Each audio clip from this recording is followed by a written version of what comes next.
Welcome to Nothing Without Us, a disability advocacy podcast produced by Lakeshore Foundation. I'm your host, Allie B. Gorey, and today we have a dear friend and someone whose work I admire greatly coming on the show. His name is Kevin Spencer. He's a Ph.D. and an award-winning performing artist, educator, and researcher whose career bridges the gaps in the worlds of magic, education, and healthcare. For more than 25 years, he and his wife Cindy toured internationally with one of the most celebrated theatrical illusion productions in the United States, earning honors such as International Illusionists of the Year and multiple Performing Arts Entertainer of the Year awards. After decades on stage, Dr. Spencer turned his focus to classrooms and hospitals, becoming a global leader in the educational and therapeutic use of simple magic tricks. His groundbreaking programs, Hocus Focus and Magic Therapy, have won international recognition for innovation in health, education, and the arts, empowering individuals with autism, developmental disabilities, and trauma histories. With advanced degrees in psychology, interdisciplinary education, and special education, his research has been widely published and featured in major journals, media outlets, and television networks. Today, he continues to inspire by blending artistry with evidence-based practice. Ladies and gentlemen, Kevin Spencer. Kevin, I am so excited to have you in the studio with us today. It is great to be here. Thank you so much for coming in. Now, I'm really curious. This is a disability advocacy podcast, and we know that your journey towards advocacy of any kind doesn't just happen the minute you're young and you're just like, I'm going to be an advocate and I'm going to further this mission. So your world started with magic. Yes. And I want to know a little bit about your journey as a magician before I hear about what's happening now in your life. You know, I think like every little kid, I saw my first magician perform when I was 5 on television. Yeah. I remember it vividly, and I remember saying to my mom, when I grow up, I'm going to be a magician. Now, I grew up in Mississippi, so as every good Southern mother does, she patted me on the head and said, you can do whatever you want to if you put your mind to it. So when I was about 8 or 9, they bought me a magic set for Christmas. I learned all those little tricks. I carried him to elementary school and junior high school with me. I ended up working my way through college doing magic. And when, I actually went to college on a music scholarship. Okay. I was studying to be a concert pianist. Love it. And music is still such an important part of my life. But in kind of like the later part of my junior or my sophomore year of college, I got the magic bug, came flying back up really fast. And I ended up changing my major from music to psychology because I decided I was going to be a professional magician. And if you're going to mess with people's minds, you should have understanding of how they work. Brilliant. So I became a psychology major. And psychology is the degree that you get when you're not sure what you're going to do for the rest of your life. So I got a psychology degree. And then as soon as I graduated college, I launched into this world of entertainment and performing arts doing a magic show. Started on college campuses working with campus activities boards. So I did lots of shows in like student ballrooms and student centers. It was more of a cabaret kind of show. Yeah. But it allowed me to do a lot of things, audience participation. I learned so much about people. Mm-hmm. And I was performing for audiences that were very close to my same age. So that, in a way, was more difficult. Oh, yeah. But I learned a lot in those early years of just performing on university campuses. If you can finish a show without getting hit by food, that's like a major sort of, I didn't get anything thrown at me today. So, and as the show grew, we moved from college and universities into the performing arts industry. Mm-hmm. And then at the peak, we were the largest theatrical touring illusion show in the United States for about 20 years. We did crazy things. I threw my body through the whirling blades of industrial fans and walked through walls and read people's minds and cut people in half, you know.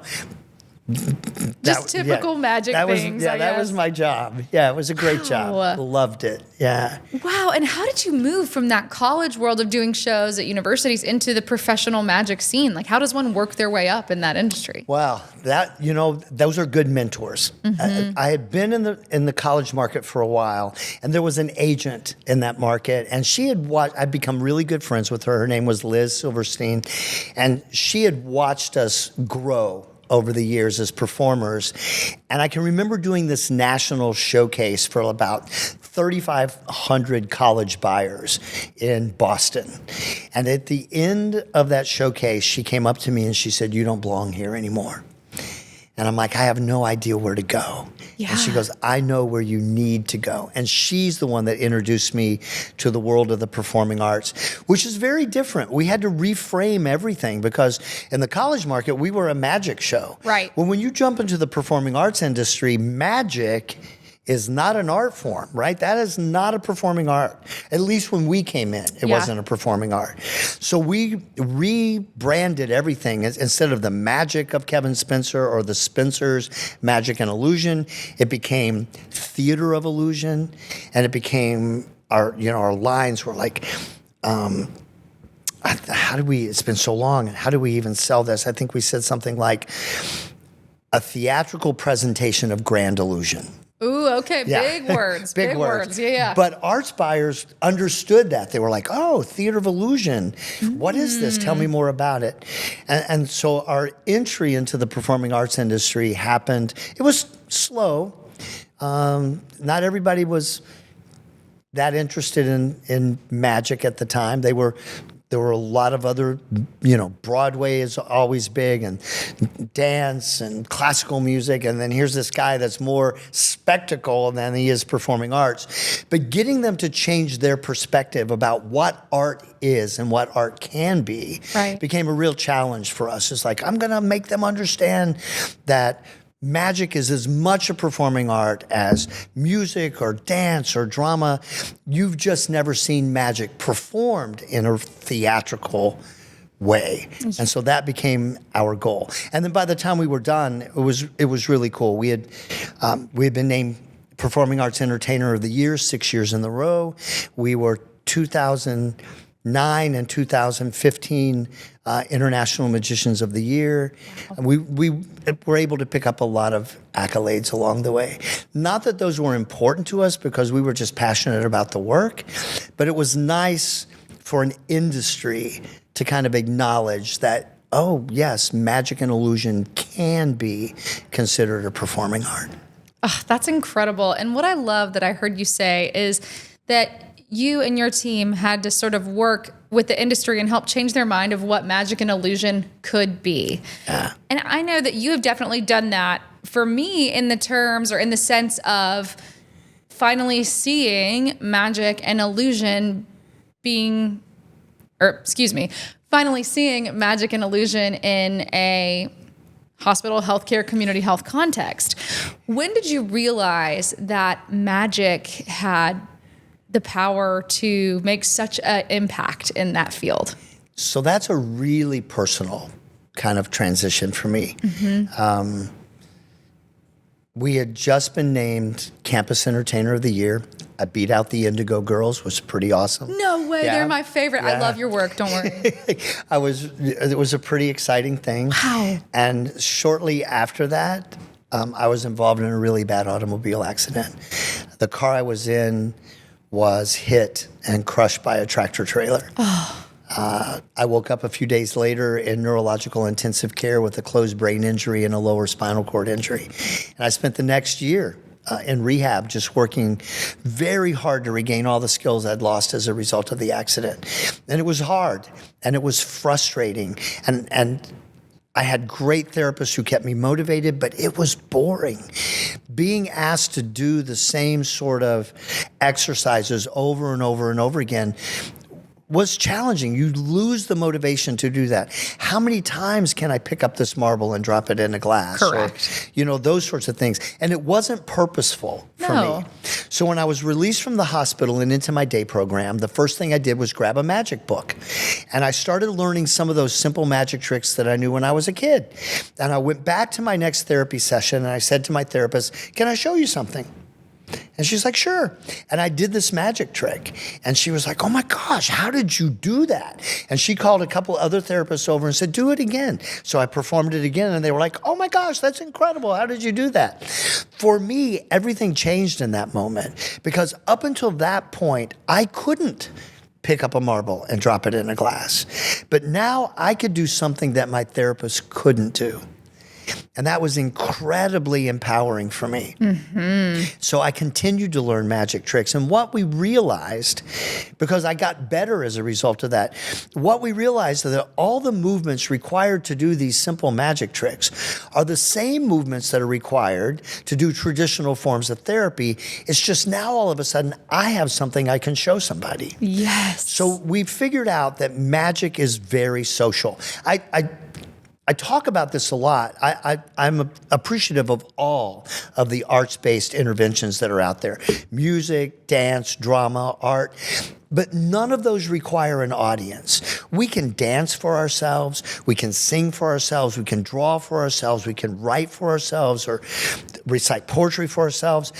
But you can't do magic for yourself. Right. It requires an audience. I can practice the moves, but if I never show them to anybody, I'm just doing a bunch of ridiculous moves at my table. Yeah. But when you show it to somebody and they go, "Oh my gosh, how did you do that?" In that moment, everything changes. And those ridiculous steps become a magic trick. They become a miracle. And I think that gift of positive social experiences for individuals who have disabilities where we don't get those opportunities very often can help us reshape self-concept, can give us, really empower us. Magic is all about possibility. Yeah. But medicine is also all about possibility. So for a physician or a therapist, it's not just enough. We're not just allowing them to heal. We're allowing them to believe again, to participate in life again, to experience all of those things that they didn't think they were going to be able to experience again. That's where I was. I felt so broken.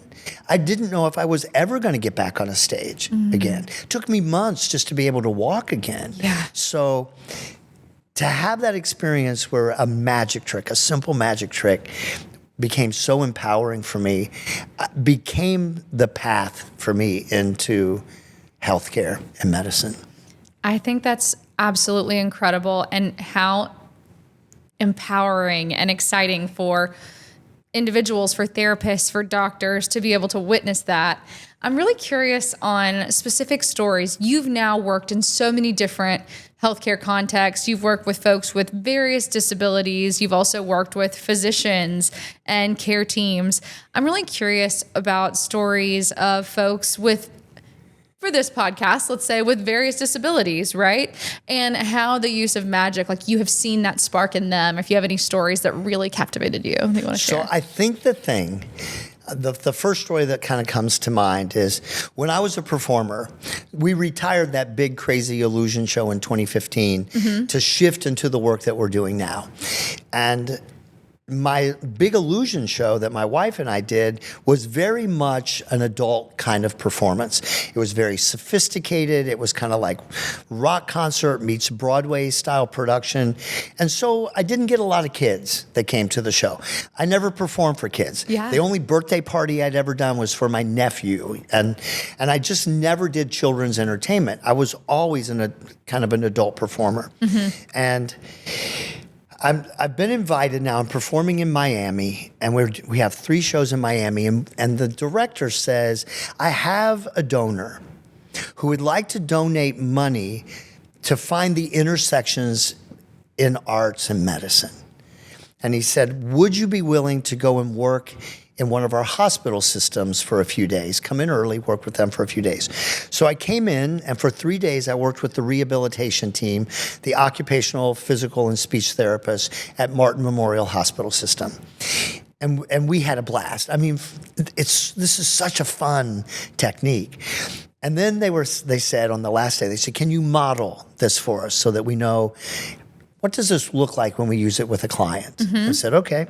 So I walk into this room, and it's a kid. It's like this 9-year-old boy sitting in front of me. And I'm like, and I turned around and I walked out, and I said, that's a kid. And they're like, yes, we are a pediatric rehab hospital. I'm like, I totally missed that in the title. Even at this point, anything I'd been doing therapeutically had been done with adults. Right. Mostly stroke or spinal cord injury or traumatic brain injury. I'd never worked with a kid. And I'm like, okay. So I walked back in the room thinking, this is a research-based protocol of magic tricks. This is going to work. So I'm sitting across from this little boy named Thomas. Back behind him is his occupational therapist and his speech therapist. And sitting back behind me is Thomas's dad. So I launch into my very first trick, and I show him this trick. And Allie, I get nothing. Like, he doesn't laugh, he doesn't smile, he doesn't go, wow, nothing. I get no response out of this child. The next thing I know is he's just looking at me, and he slowly leans into me, like coming some close, until his nose is also almost just touching my nose. And he kind of turns his head, and he sits back down again. And I'm like, what was that? Yeah. So I reach down for my next trick, and he goes, wait, can you teach me that? It's like, yes. So I gave him this piece of rope, and he goes, where do I put my hands? How do I cross my arms? And what it is you make a knot magically appear in the center of this rope. So he was asking me all these questions about, where do I put my hands? How do I cross my arms? What do I do next? And then he was successful, and the knot kind of appeared there, and he just started to laugh. And he untied the knot, and he did the trick again. And then we had him make the knot appear in all these different places on the rope. And he was just having a blast. So then I showed him the next trick. And again, all the questions came out. Where do I put the paper clips? How do I fold the dollar bill? What am I going to do next? And we worked together for about 20 minutes. And at the end, and he did such a great, just an amazing job. At the end, he stood up and he kind of very awkwardly slapped me a high five and walked out of the room with his occupational therapist. And I'm sitting in that space trying to understand what just happened. Because it was my first experience with a kid. And you know how you kind of get in that world and everything around you is silenced. Yes. That's where I was. And then as I started to be like, okay, I need to figure this out, and started to kind of be more aware of what was happening around me, I could hear this little boy's dad behind me, and he was crying. And I stood up, and as I turned around, his dad just grabbed me, and he hugged me, and he said, that's the first time I've ever heard my son speak. Oh, wow.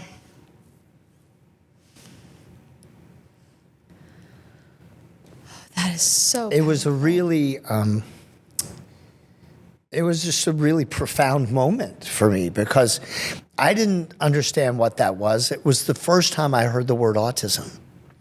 And it was the first time I heard the words selectively mute. I had an opportunity to talk with his speech therapist for a little bit, and she said, I've been working with Thomas for about 3 years, and I've heard him say words, but I've never heard him say sentences. And so I think for me what it did, first of all, it motivated me to do a deep dive into autism, but it also demonstrated clearly to me the power of motivation. That child wanted to learn that magic trick, and the only way he could learn it was to engage with me. So he was motivated to ask me those questions, motivated to communicate with me. And once he got in that space where he felt really safe to do that, the communication just started happening. So selectively mute, not necessarily, he just needed the motivation to talk. Clearly, Thomas was talking to somebody. He didn't magically just develop speech because he wanted to learn a magic trick, but he was motivated to to speak to me because he wanted to learn the magic trick. I have had that experience replicated hundreds of times. Last spring, I was in a classroom in a school in Michigan, and it was a first, second, third grade self-contained classroom of kids on the autism spectrum. And so when I come in, people don't always understand who I am or what I do. Yes. Because I'm the magician, right? They don't recognize that I actually have a Ph.D. in special education and disability studies or a master's in arts integration. They just know that the magician is coming to their classroom. Right. So I get outside the door and the teacher drops out real quick and she goes, "So this is a self-contained special education classroom." And she proceeds to explain to me what that is. Of course. And then she says, "And all of the kids in here have autism." And she proceeds to explain to me what autism is. And then she says, "And all of these kids are nonverbal." And she proceeds to tell me what nonverbal is. And then she looks at me, and I thought this was so sad. She looks at me and she says, "Do you still want to come in?" And I'm like, yes, I still want to come in. Of course. Why would I not want to come in? So I come in with my little magic box, and I have this trick that's this giant bouquet of yellow flowers. So I'm walking into this classroom with these littles, first, second, third graders, and I go, "Good morning, everybody." And this little boy on the front row goes, "Morning." And I'm thinking, oh, okay. So maybe not all of them are nonverbal, right? So then we start playing with the flower bush. And what happens is there's these yellow flowers. And as you pick them off, I get the students to pick them all off and we drop them in a bag. And then the bush magically reblooms to like purple and orange flowers. And you get all of these like giggles from these kids when the flowers rebloom. And so I'm asking them, "So what color are the flowers?" And this little girl in the back goes, "Orange." And I'm like, "Oh, okay. Well, there's another talker in the classroom."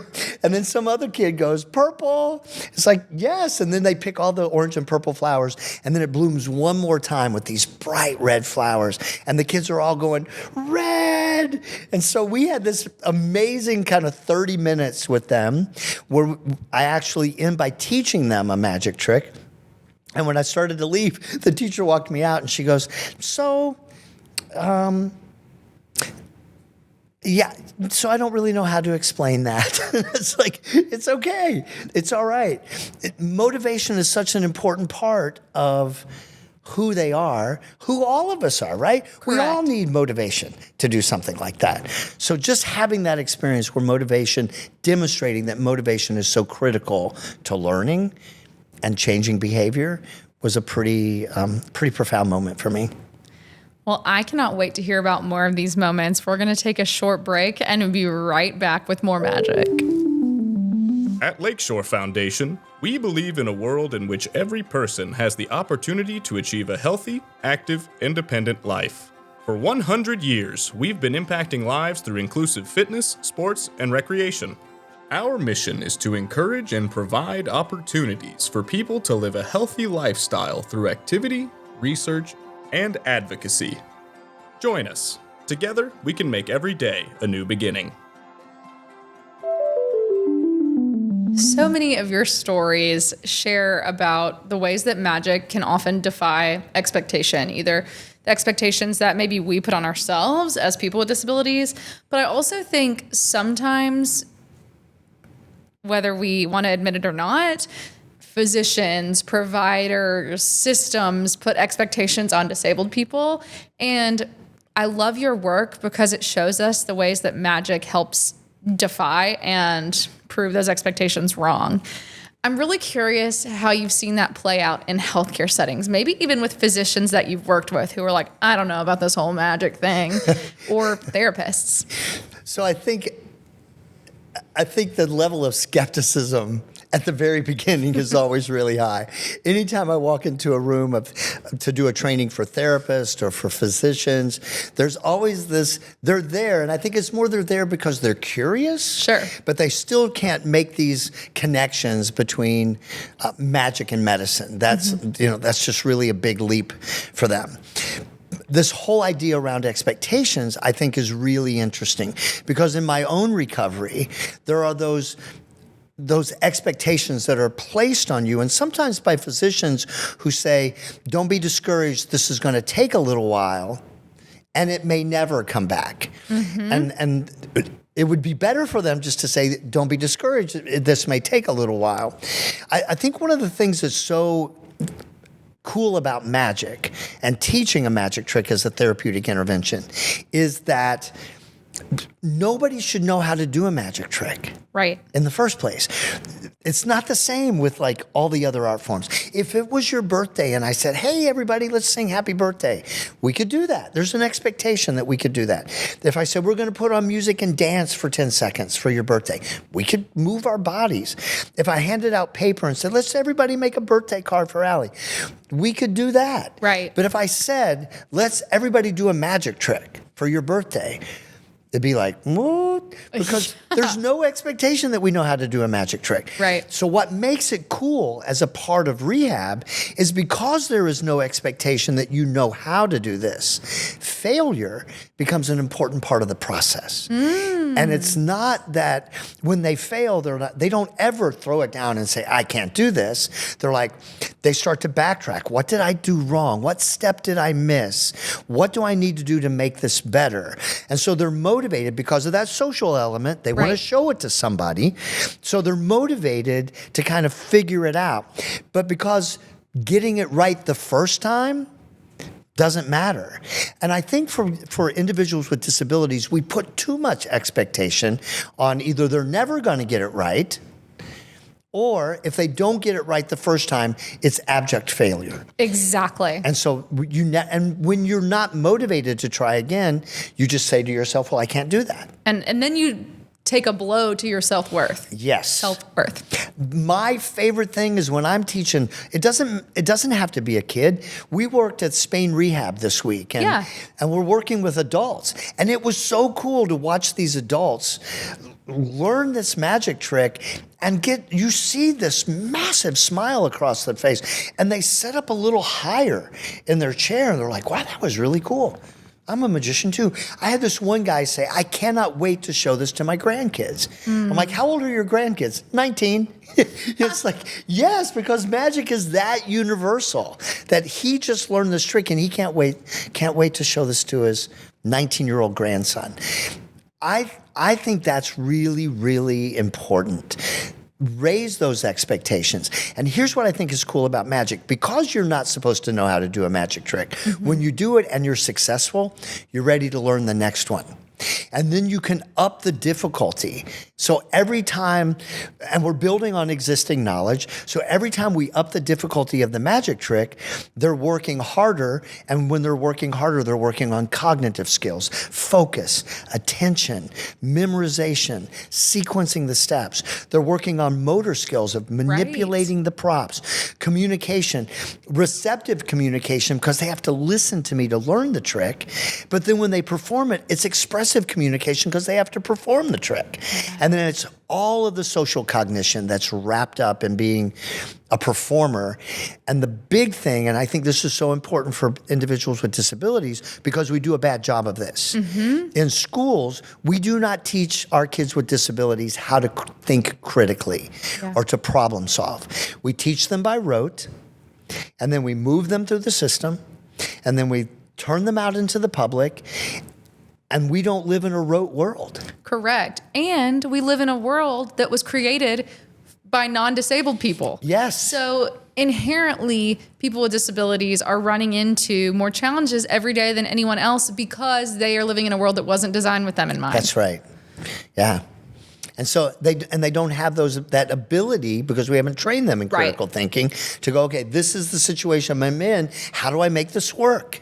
We've robbed them of that. In a magic trick, if you want to be successful and say you've just learned a 10-step trick and you're at step 8 and you're almost ready for the big finale and you realize you missed step 6 and now you know the trick's not going to work, you've got to backtrack out of this trick, figure out how you're going to get back into it again because you want to be successful. Yeah. And I've seen it hundreds of times where a child on the spectrum will get too quick and they just want to get to the punchline. Who doesn't? Yeah. And they get to that point and then they're like, oh, this isn't going to work. And the story starts to change and they back up and they pick up that step and they move forward. that's such an important skill, that flexible thinking, creativity, problem solving, critical thinking.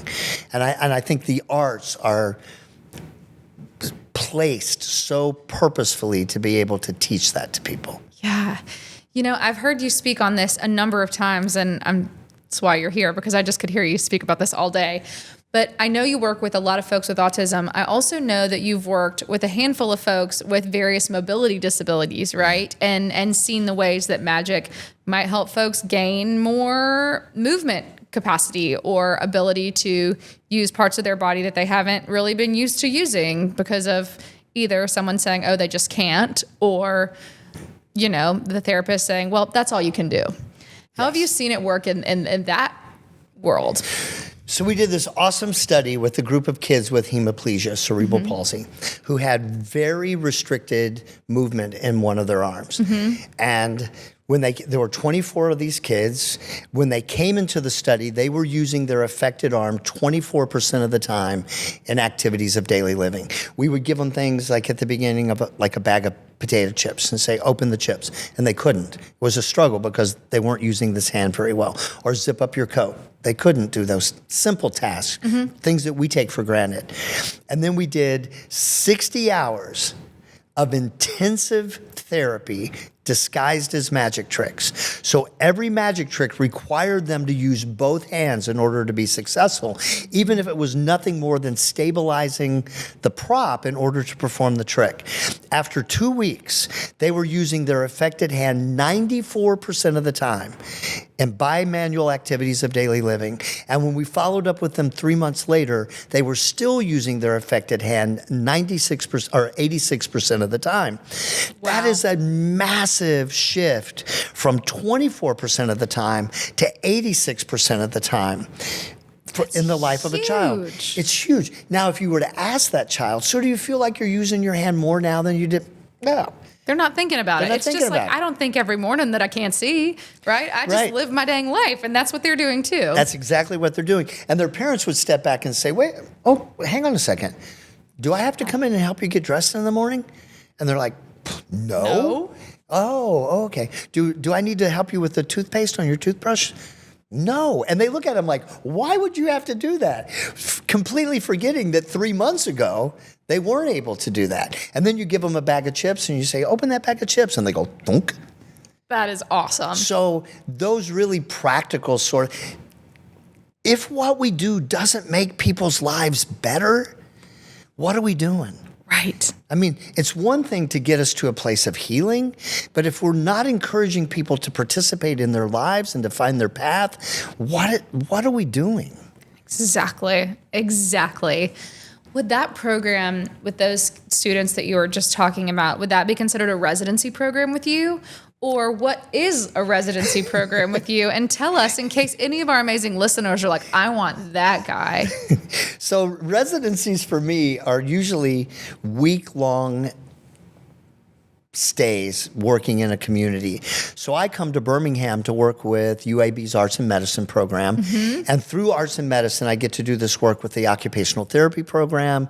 I get to do work, like I said, I was at Spain Rehab today. I spent all day at the Children's Hospital. Tomorrow, I'm with the first-year graduate medical students talking about the patient-physician relationship and how important the arts can be in helping you develop that relationship. So I get to kind of dabble in a lot of, I have the craziest job, honestly. I just have the craziest job. I get to work with the State Department. So any of our embassies around the world that recognize disability or trauma as a part of their program mission statement, I have the opportunity to go to those countries and work with the organizations our embassy supports.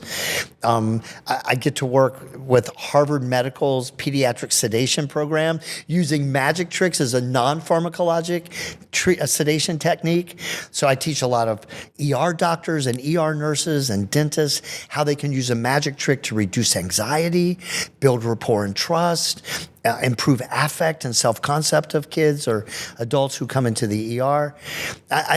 If you would have asked me 10 years ago if I would be doing any of this work, I would have said no. But just the opportunities are pretty incredible. You're a Ph.D. extraordinaire now, okay? It's just so incredible. I have an idea, but I'm curious to hear from your perspective. In what ways that you see magic therapy and magic for folks with disabilities, what ways do you see magic teaching them advocacy skills? Oh, absolutely. I think it's when you can get up and perform the trick, you develop a level of confidence, the ability to speak and present. You feel empowered, and you start believing in your own abilities. You couldn't do this magic trick before. And like I said, magic is about possibility. And we see them generalize this into all of these other areas of their life where they do become more confident. And I think especially some of the folks that I work with who maybe are Parkinson's or Downs, and they come out with this confidence that allows them then to really advocate for themselves and to advocate for other people. Instead of being told, you can't do that, it's like, why don't you give me a chance? Because I think I can. And we see that level of confidence where they're like, give me a chance. Let me give it a try. That's so important. And if they can't do it the way you do it, that doesn't mean it's the wrong way if they find a way that they can do it. That is the truth right there is, well, how would you do this? Or how does this fit for you? You know, how does this work in your body is what I'm choreographing and thinking with folks that I work with. I'm like, what is the story that works best in your body? Like, how would you express this? Yeah. I'm super curious, too, how you have seen magic maybe help doctors or therapists advocate for their patients better. So my Ph.D. dissertation was about the magic therapy program here at UAB. We had done a number of studies on the impact of magic therapy on various groups of individuals with disabilities, whether it was autism or cerebral palsy or intellectual disabilities, just kind of across the board. I wanted to do my dissertation on what impact does magic therapy have on the therapist who is now teaching this? And we saw the same things. Therapists came into magic camp. This is one of the cool things about UAB. Their occupational therapy students, their first year grad students, I get to train them in this magic protocol. And then next summer, they will do 2 4-week sessions of therapeutic magic camp for kids with disabilities. Amazing. They are terrified when they come into this because they're not magicians, they're therapy students. And yet they're teaching magic camp. They're teaching magic camp, right? So they've had to practice these tricks. But in practicing these tricks, they built their own confidence. And because they have a better understanding of how the tricks work, they can help the kid that they're working with adaptations and accommodations so that they can also be successful. So what we've seen is these therapy students come out with a different view of themselves, with a different view of what their kids are capable of doing. And I think for physicians, it's the same thing. They get to re-envision who their patients are and what they're capable of doing. And I think we find that they push them a little bit harder. Like, are you sure you can't do that? I think you can probably do that. Yeah. And I do that with the magic. I'll teach them like a simple way to do it. And I'm like, all right, you got that mastered. Let's up the game a little bit.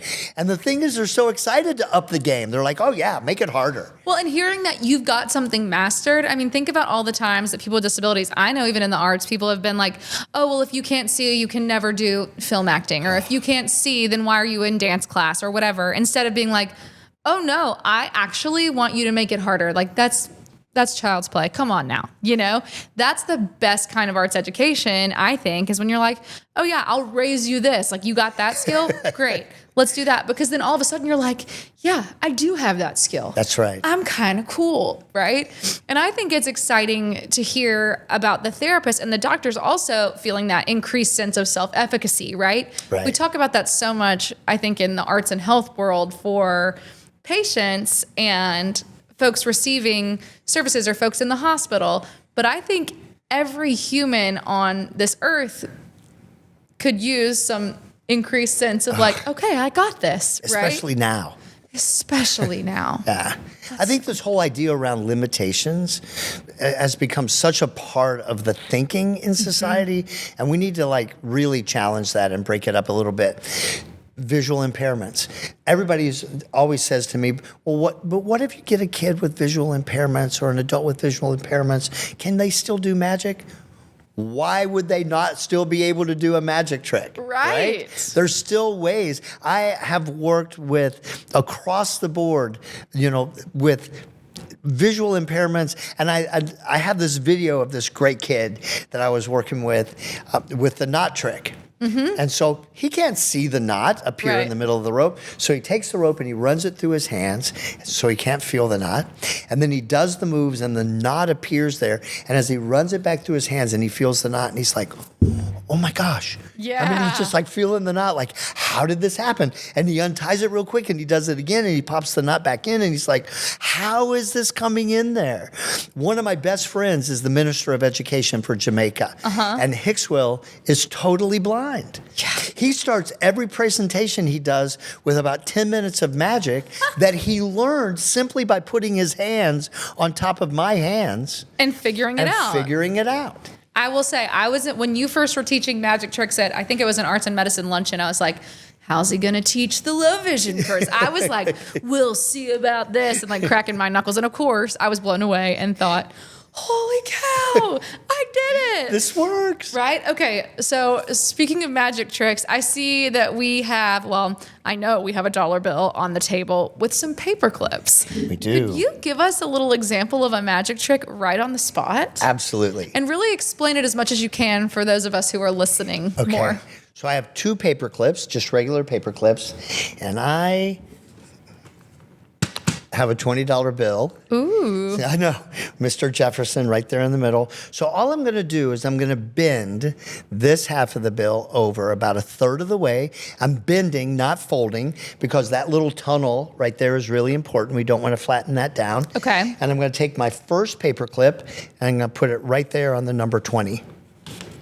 Both sides, just like that. I'm going to take this side and I'm going to bend it backwards. So it's kind of making this S fold. And this is where that tunnel is really important. I'm going to take my second paper clip, put it inside the tunnel, spread it, and put it on the 20 on this side. Ooh. So I have one paper clip on this side, one paper clip on this side, but they don't touch anywhere in the middle. Got it. Now, if I grab the 2 top corners of the bill, all the way at the top, and I pull, the paper clips will jump up in the air and link together.